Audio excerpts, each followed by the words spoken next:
Vision, ముందు చూపు, అవును. ఆయన విజనరీ ఆలోచనలతో ముందుకెళ్లే మరొక నటుడు నడుస్తూ ఉంటుంది రాష్ట్రం. అంటే బాబు గారి పందా ఇంతేనా సార్?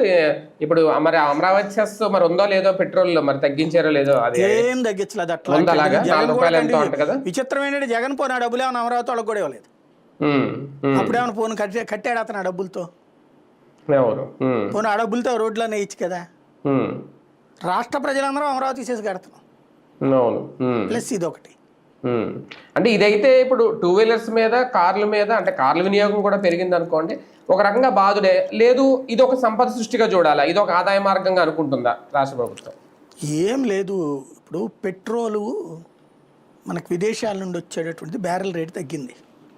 $70 ఎంతకో పడింది. కానీ మన పెట్రోల్ డీజిల్ ధరలు తగ్గించలే మోడీ. ఎందుకని? తగ్గిస్తే ₹60కో ₹70కో వచ్చింది అనుకోండి, తర్వాత మళ్ళీ గబక్కన పెరుగుతుంది యుద్ధ వాతావరణం. అప్పుడు ఏం చేస్తాము? ఒక్కసారిగా 250. ఇప్పుడు లెక్క ప్రకారం అయితే పాకిస్తాన్లో ₹380 ఉంది పెట్రోల్. మనం ₹260 అమ్మాలి. అట్టయితే జనాలు అందరు తిరగబడతారు. కాబట్టి అదే లెవెల్ మెయింటైన్ చేస్తూ ఈ డబ్బులు పక్కన పెట్టి అవసరమైనప్పుడు దానికి వాడుతున్నారు. అట్లా వాడినా ఒక అదృష్టం దీనికి.